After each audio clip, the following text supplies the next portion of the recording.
ბოლო 1 წლის განმავლობაში შემოსავლების სამსახურმა 18,000-ზე მეტი გადასახადის გადამხდელის დამატებითი ღირებულების გადასახადის კვალიფიციური გადამხდელის მინიჭების საკითხი განიხილა. მათი ნაწილი დაკმაყოფილ და ნაწილს კი კვალიფიციური გადამხდელის სტატუსის მინიჭებაზე უარი ეთქვა.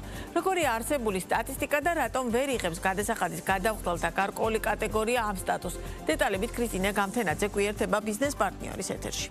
მაიკო, გამარჯობა, მივესალმები ჩვენს მაყურებლებს. შემოსავლების სამსახურის ელექტრონულ მონაცემთა ბაზაში ამ დროისთვის რეგისტრირებულია 197,747 DGG-ს გადასახადის გადამხდელი, რომელიც აერთიანებს როგორც კვალიფიციური, ასევე არაკვალიფიციური დამატებითი ღირებულების გადასახადის სტატუსის მქონე გადამხდელებს. უწყების ინფორმაციით, საგადასახადო ორგანოში ბოლო 1 წლის განმავლობაში შესული 18,000-ზე მეტი განაცხადიდან კვალიფიციური DGG-ს გადამხდელის სტატუსი მიენიჭა 14,551 პირს, 3,565 პირს კი საგადასახადო ორგანოს ვერ დაუდასტურა სათანადო ინფორმაცია ეკონომიკური აქტივობის შესახებ, რის გამოც მათ შეუნარჩუნდათ არაკვალიფიციური DGG-ს გადამხდელის სტატუსი. შემოსავლების სამსახურში აღნიშნავენ, რომ არაკვალიფიციური DGG-ს გადამხდელის სტატუსის მქონე პირს შეუძლია კვალიფიციური DGG-ს სტატუსის მოთხოვნით განმეორებით მიმართოს საგადასახადო ორგანოს დადგენილი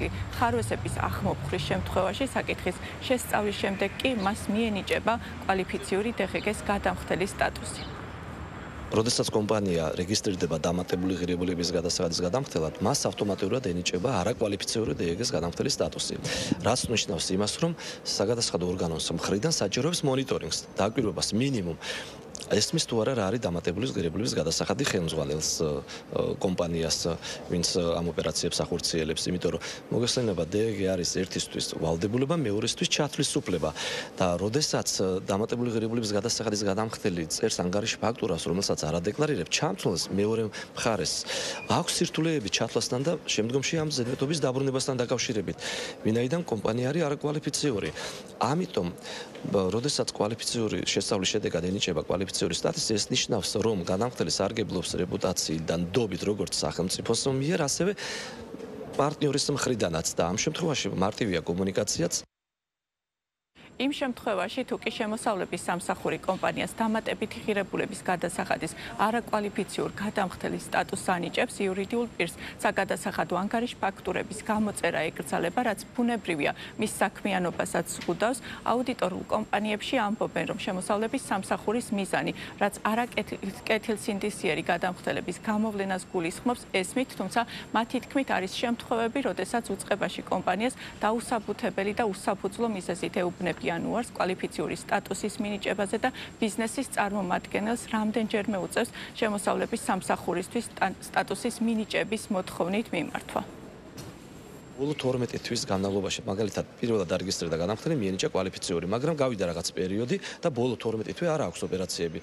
მას კვლავ სისტემა ანიჭებს არაკვალიფიციური DGG-ს გადამხდელის სტატუსს და უკვე ახლიდან უწევს იმ პროცესის გავლა, რაც თავდაპირველად, იმიტომ რომ კომპანია თუ იყო გაჩერებული და მერე უცებ კვლავ ითხოვს კვალიფიციური DGG-ს გადამხდელის სტატუსს, ისევ უნდა მონიტორინგის სისტემაში კონტროლი გაიაროს ამ გადამხდელმა, რამდენად დღეს არის კვლავ კვალიფიციური და რამდენად აქვს ნდობა. ხო არ აქვს ვალი დაგროვებული, ანუ შესაძლებელია ზოგ შემთხვევებში განახდელები ადეკლარირებენ და გადასახადს არ იხდიან და თუ მას მიდრეკილება გადასახადის დაგროვებისათვის, ჩვენ გვაქვს ასევე კვალიფიციური DGG-ს გადამხდელის სტატუსი სპეციალური რეჟიმით, რაც ნიშნავს იმას, რომ ყიდველმა ანგარიშ ფაქტურის მიღების დროს DGG-ს თანხა პირდაპირ ამ ფაქტურის მიხედვით ბიუჯეტში უნდა გადარიცხოს.